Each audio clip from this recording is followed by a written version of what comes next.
किसी ने क्या खूब कहा है, सत्य जब भी मिला है भीतर ही मिला है। उसे पाने के लिए न पर्वतों पर चढ़ना पड़ता है न महासागरों को पार करना। सत्य कहीं बाहर नहीं छिपा, वह हमारे अपने हृदय के मंदिर में विराजमान है। जो अपने मन को शांत कर लेता है, जो अपने भीतर झांकने का साहस करता है, वही उस सत्य का दर्शन कर पाता है। क्योंकि ईश्वर, आत्मा और सत्य तीनों एक ही स्थान पर निवास करते हैं और वह स्थान है हमारा अपना हृदय। जय श्री कृष्ण मित्रों, अनमोल साथी पर आपका हार्दिक स्वागत है, जहां हम आपके जीवन को आध्यात्मिक और प्रेरणादायक विचारों के माध्यम से सकारात्मक दिशा देने का सतत प्रयास करते हैं। आप श्रवण कर रहे हैं श्रीमद् भगवद गीता के अध्यायों की एक नई श्रृंखला, जिसका नाम है भगवद गीता की शिक्षाएं और हमारा जीवन। आज हम बात करेंगे श्रीमद् भगवद गीता के 7वें अध्याय की और समझेंगे कि इस अध्याय से हमें क्या क्या ज्ञान और प्रेरणाएं मिलती है, वह भी बहुत ही सरल भाषा और सहज शब्दों में। यदि यह दिव्य यात्रा आपको प्रेरणादायक लगे तो इसे शेयर करके अवश्य आगे बढ़ाएं और कमेंट में जय श्री राधे कृष्ण लिखकर अपनी श्रद्धा भी प्रकट करें।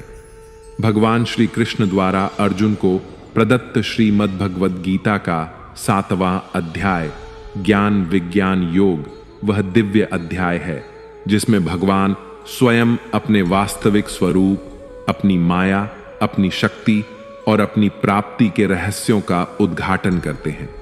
यह वह अध्याय है जहां भक्त और भगवान के संबंध को आत्मा और परमात्मा के मिलन के रूप में समझाया गया है। इस अध्याय में श्री कृष्ण यह बताते हैं कि सच्चा ज्ञान केवल शास्त्रों या शब्दों से नहीं बल्कि आत्मानुभूति से प्राप्त होता है।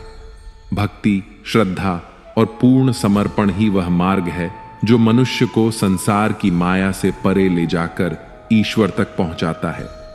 यह अध्याय हमें यह भी सिखाता है कि मनुष्य को भ्रम, इच्छा, द्वेष और अज्ञानता से ऊपर उठकर उस सत्य को पहचानना चाहिए जो सबके भीतर विद्यमान है।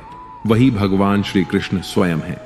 अतः यह योग न केवल ज्ञान का बल्कि उस ज्ञान के अनुभव का योग है, ज्ञान विज्ञान योग। श्रीमद् भगवद गीता के 6ठे अध्याय में हमने यह जाना कि एक सच्चा योगी कौन होता है और योगी बनने की प्रक्रिया क्या है।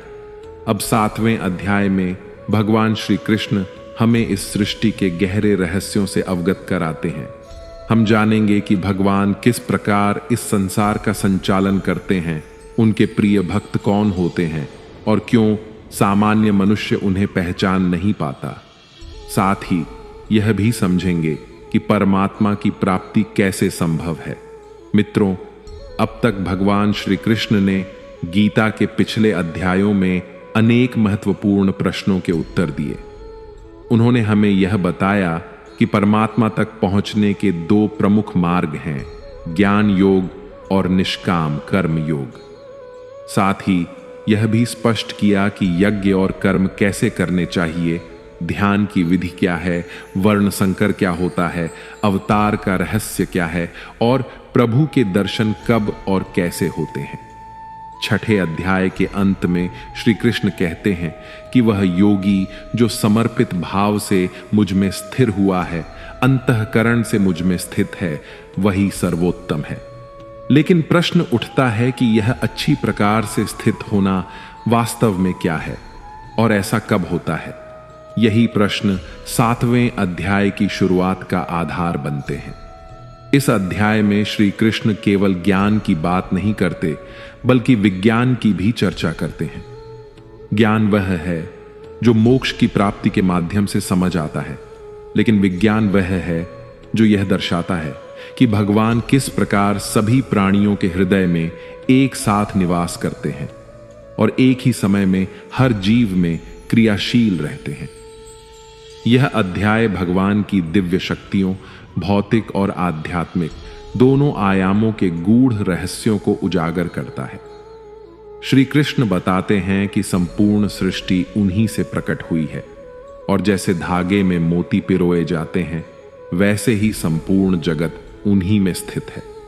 वे ही इस संसार के मूल स्रोत हैं और अंततः सभी कुछ उन्हीं में विलीन हो जाता है। इस अध्याय में भगवान यह भी कहते हैं कि उनकी प्रकृति रूपी माया पर विजय प्राप्त करना अत्यंत कठिन है, परंतु जो भक्त उनके शरणागत हो जाते हैं वे उनकी कृपा से इस माया पर सरलता से विजय पा लेते हैं। आगे चलकर भगवान श्री कृष्ण बताते हैं कि उनके शरण में न आने वाले 4 प्रकार के लोग होते हैं और उनके प्रति पूर्ण भक्ति में लीन रहने वाले भी 4 प्रकार के भक्त होते हैं। वे उन भक्तों को सबसे प्रिय मानते हैं जो मन और बुद्धि को परमात्मा में लीन कर ज्ञान में स्थित रहते हुए उनकी आराधना करते हैं। वहीं दूसरी ओर कुछ लोग सांसारिक इच्छाओं में उलझे होते हैं। उनकी बुद्धि कामनाओं से मोहित होकर स्वर्ग के देवताओं की शरण में जाती है, लेकिन श्री कृष्ण स्पष्ट करते हैं कि ये स्वर्गिक देवता केवल अस्थाई और भौतिक सुख ही दे सकते हैं, और वह भी तभी जब भगवान स्वयं उन्हें यह शक्ति प्रदान करते हैं। श्री कृष्ण स्पष्ट रूप से कहते हैं कि भक्ति का सर्वोत्तम और उचित लक्ष्य केवल परमात्मा स्वयं है। वे ही परम सत्य हैं, वही अंतिम गंतव्य हैं।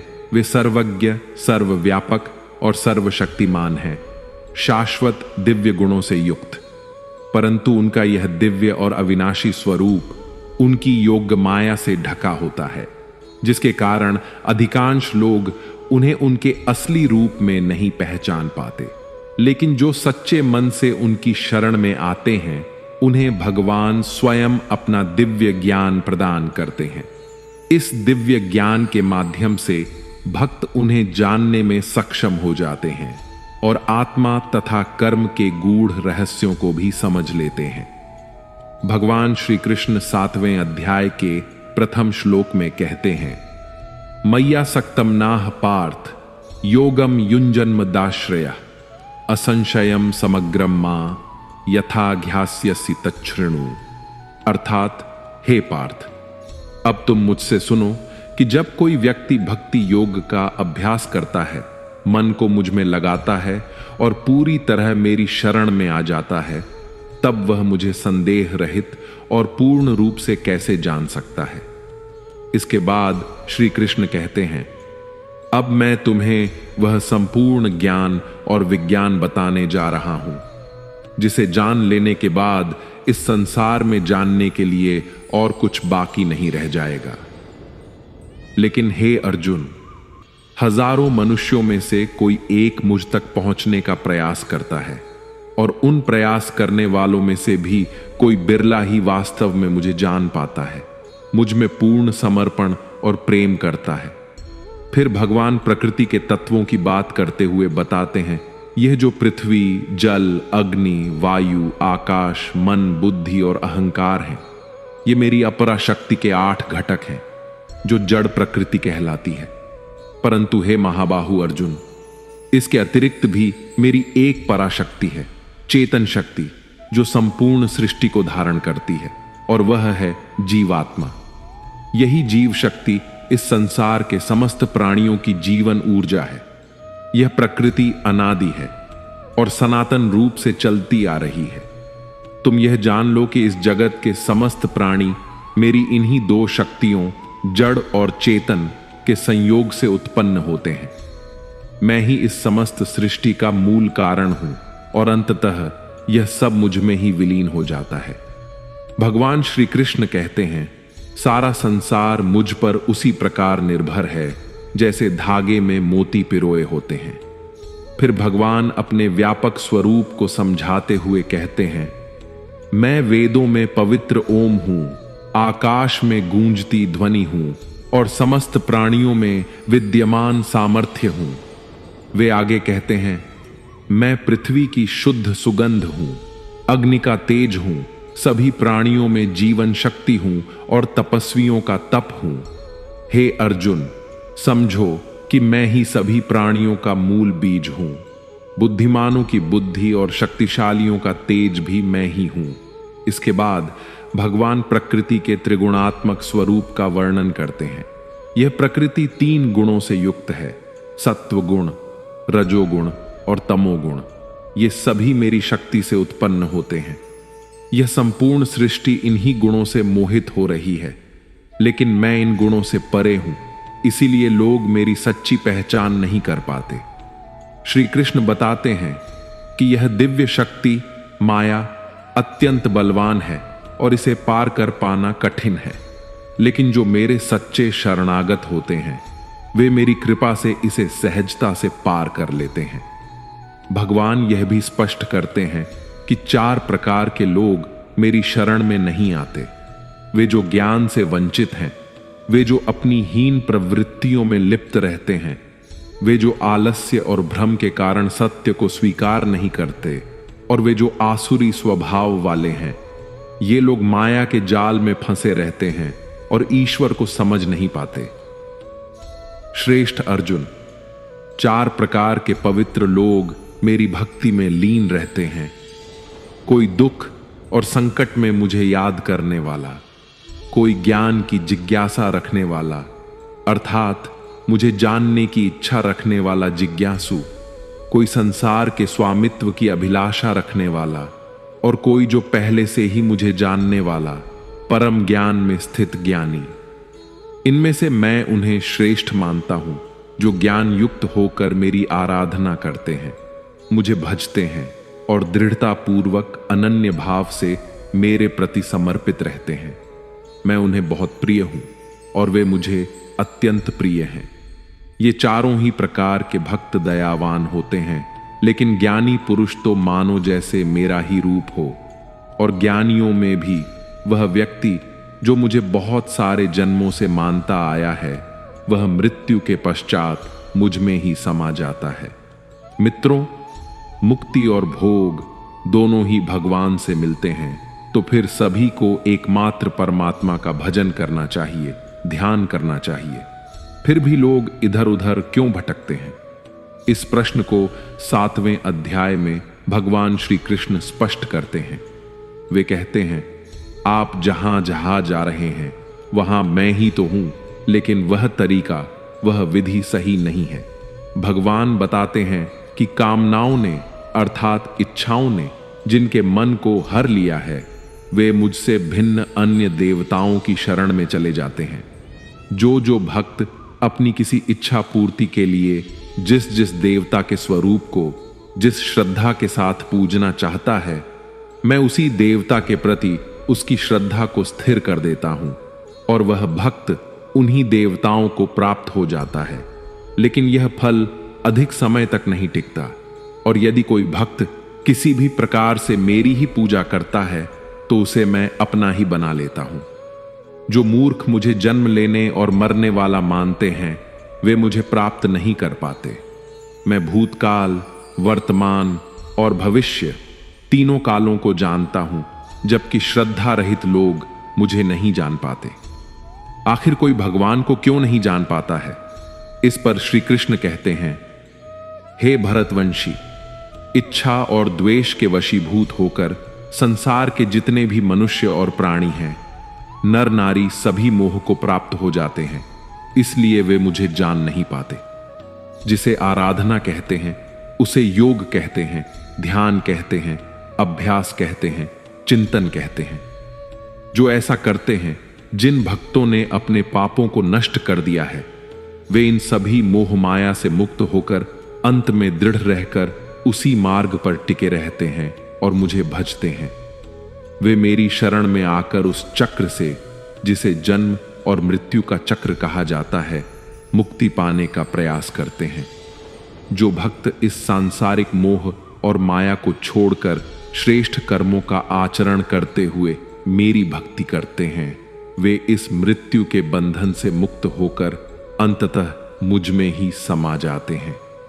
मित्रों, आज के समय के अनुसार श्रीमद् भगवद गीता के 7वें अध्याय का सार इस प्रकार समझा जा सकता है। जब हम अपने जीवन में कोई लक्ष्य तय करते हैं तो समय के साथ हम अक्सर उस लक्ष्य को भूलने लगते हैं। इसका कारण है जीवन में आने वाले अनगिनत भटकाव। जैसा कि भगवान श्री कृष्ण ने कहा, माया के जाल में फंसा हुआ व्यक्ति भगवान को भी भुला देता है। उसी प्रकार कई बार बहुत परिश्रम करने वाला व्यक्ति भी अपने मार्ग से भटक जाता है और सोचने लगता है कि लक्ष्य वगैरह सब निरर्थक हैं।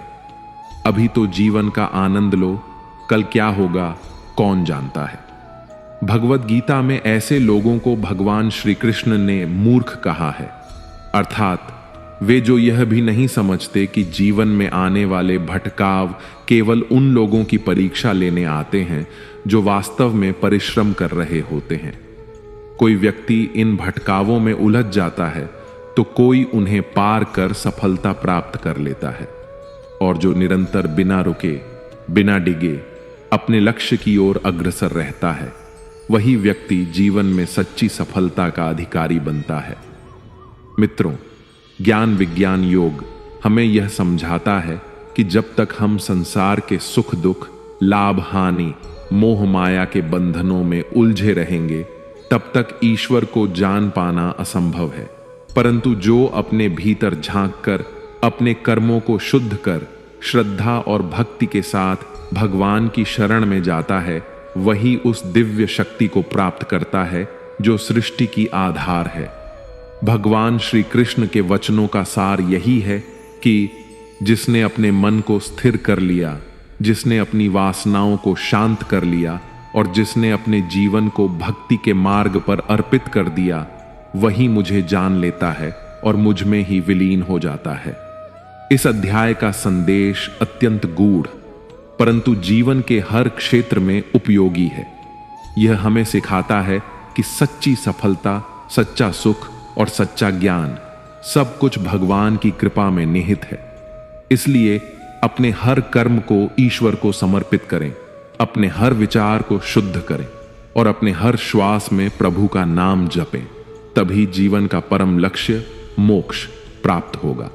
मित्रों, आपको इस अध्याय से क्या सीखने को मिला, कमेंट में जरूर लिखें। अगर आपको हमारा प्रयास पसंद आया हो तो इसे लाइक करें और अपने परिजनों के साथ अधिक से अधिक शेयर करें। और ऐसे ही ज्ञानवर्धक वीडियो देखने के लिए हमारे चैनल को सब्सक्राइब करें और घंटी का बटन भी दबाएं। अंत तक मुझे सुनने के लिए आपका बहुत बहुत धन्यवाद। अगर भगवत गीता की इस व्याख्या में मुझसे कोई भी त्रुटि हो गई हो तो मैं क्षमा प्रार्थी हूं। मिलते हैं जल्दी ही श्रीमद् भगवत गीता के 8वें अध्याय की ऐसी ही आसान और सरल व्याख्या के साथ। तब तक के लिए अपना ध्यान रखें, स्वस्थ रहें, प्रसन्न रहें। जय श्री राधे कृष्ण। राधे राधे।